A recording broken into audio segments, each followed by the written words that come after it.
दोस्तों, हमारी प्यारी राधा रानी को मनाना कितना आसान है ना। वो इतनी करुणामयी हैं कि यदि आप बस प्रेम से सच्चे मन से उनका नाम लें तो वो आपके हर दुख को हर लेंगी, हर इच्छा को पूरी कर देंगी। ऐसी ही उनकी कृपा की एक मधुर घटना आज मैं आपको सुनाने जा रहा हूँ। ये कथा आपके हृदय को गहराई तक छू जाएगी। एक छोटे से गांव में रमा नाम की एक बेहद भोली भाली और सीधी सादी औरत रहती थी। उसका हृदय मासूमियत से भरा था, लेकिन एक अधूरी आस उसे रोज व्यथित करती थी। उसकी शादी को 4-5 साल हो चुके थे, पर अब तक उसकी गोद सूनी थी। उसकी सूनी कोख उसकी हर खुशी को अर्ध्य बना देती थी। वो हर रात छत पर चुपचाप आसमान की ओर देखती और मूक प्रार्थना करती। बच्चे की किलकारियों के लिए उसका दिल तड़पता और उसकी सास और परिवार वाले भी इसी आस में दिन गिनते थे। फिर एक दिन एक नई उम्मीद ने उसका द्वार खटखटाया।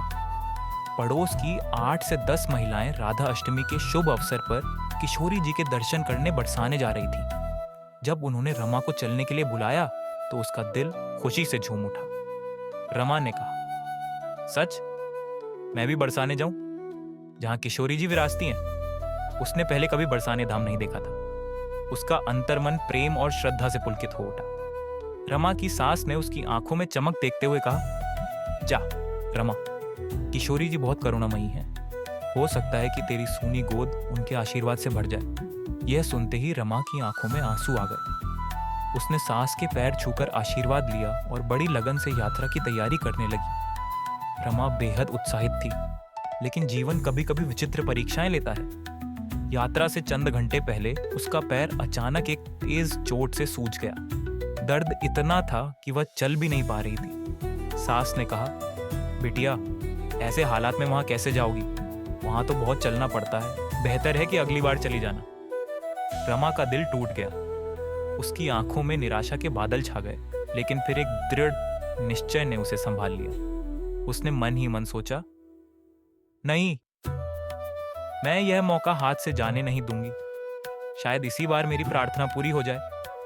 दर्द को नजरअंदाज करते हुए उसने जाने का फैसला किया।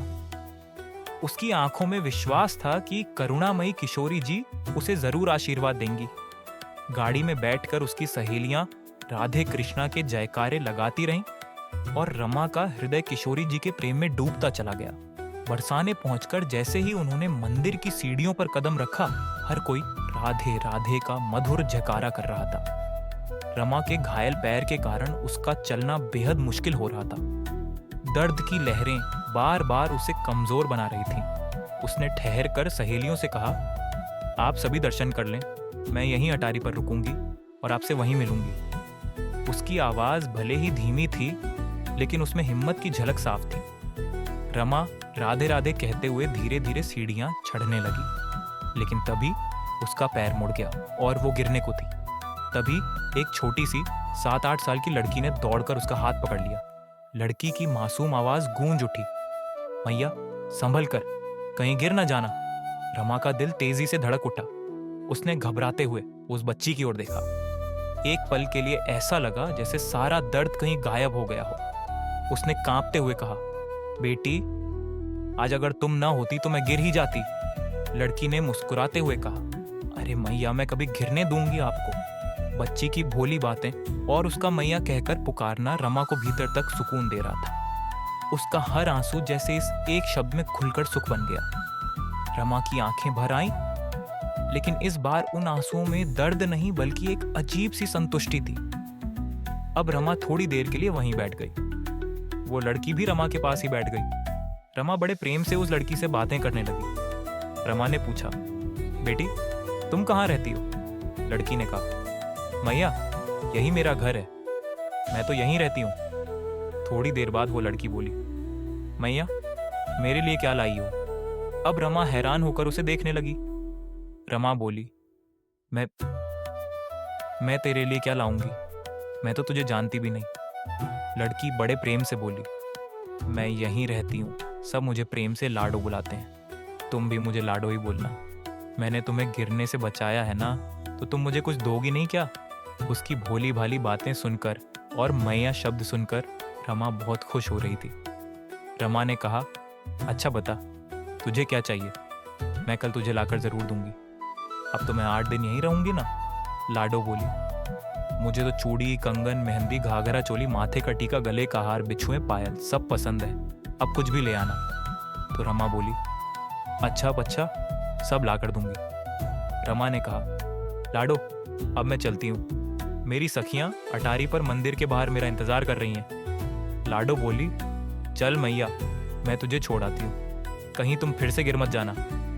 रमा लाडो की प्यारी प्यारी बातों से मंत्रमुग्ध होकर लाडो का हाथ पकड़कर सीढ़ियों चढ़ने लगी। अब दोनों अटारी पर पहुंच गए। लाडो बोली, मैया मैं चलती हूँ।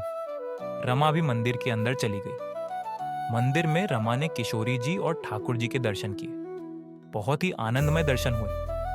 अगले दिन रमा लाडो के लिए बहुत सुंदर चूड़ियां और पायल लेकर गई। वहां सीढ़ियों पर लाडो पहले से ही बैठी रमा का इंतजार कर रही थी। रमा को देखकर लाडो बोली, मैया लाई हो मेरे लिए कुछ। रमा ने उसको चूड़ियां और पायल दे दी। लाडो बोली, मैया तुम तो कह रही थी सब कुछ लाऊंगी, बाकी चीजें कहाँ हैं? रमा ने लाडो को सीने से लगा लिया और कहा, अरे मैं 8 दिन यहीं हूं ना, मैं रोज तुझे कुछ ना कुछ लाकर दूंगी जिससे तू मुझे रोज मिलने के लिए आए। अगर एक ही दिन में तुझे सब कुछ लाकर दे दूंगी तो तू भाग जाएगी और फिर मुझसे मिलने नहीं आएगी। लाडो शरारती हंसी हंसने लगी और चूड़ी और पायल लेकर वहां से भाग गई। एक दिन जब रमा लाडो से मिली तो उसके साथ एक लड़का भी था। तीखे नैन नक्श, सजीला सांवला रंग, घुंघराले बाल, इतना सुंदर कि उसके चेहरे से नजर ही नहीं हट रही थी। रमा ने पूछा, लाडो ये कौन है? लाडो ने बोला, मैया ये मेरा सखा है, हम साथ में ही रहते हैं। मैया कल तुम इसके लिए भी कुछ लेकर आना। अगले दिन रमा उस लड़के के लिए बाजार से सुंदर सा धोती, कुर्ता और मोरपंख वाला मुकुट लेकर गई। उसने देखा कि दोनों बच्चे वहीं सीढ़ियों पर बैठे हैं और उसका इंतजार कर रहे हैं।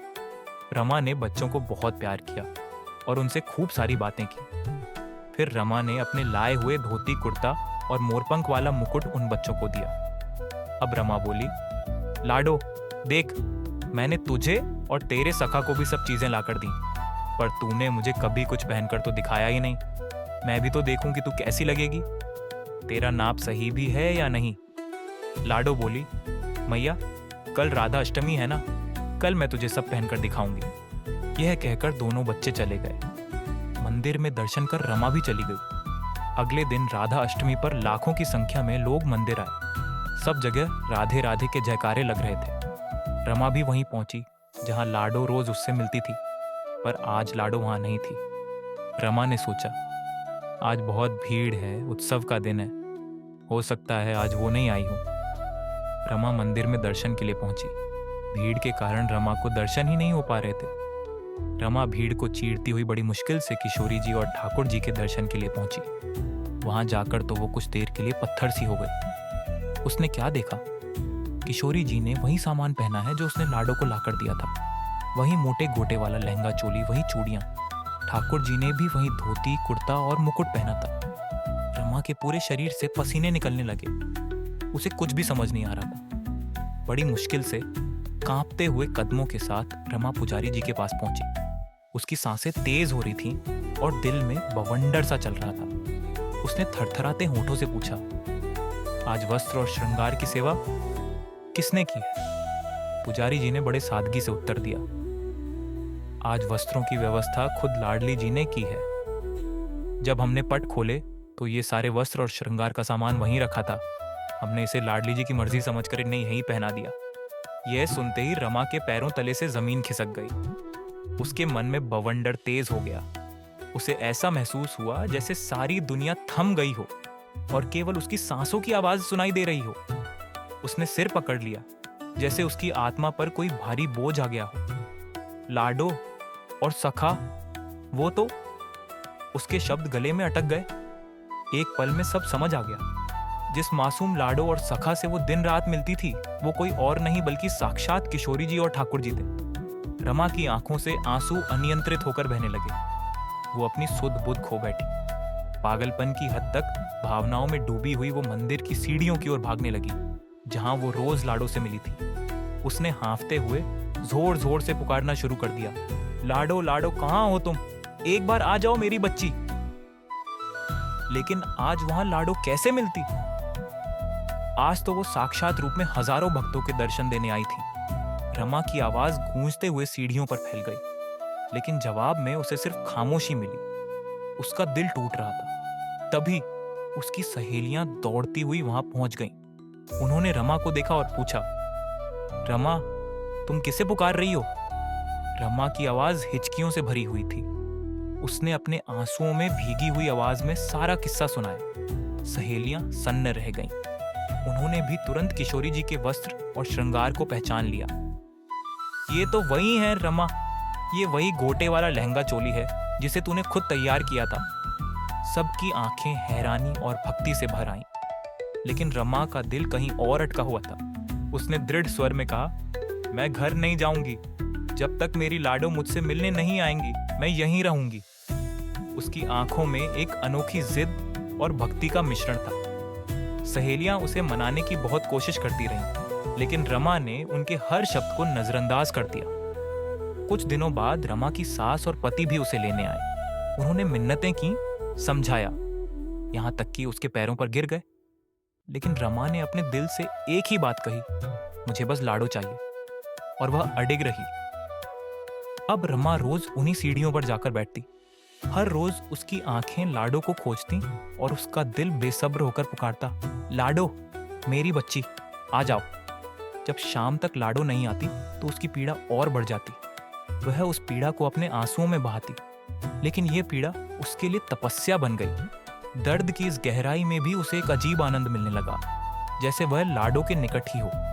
ऐसा करते करते रमा को 30 साल बीत गए।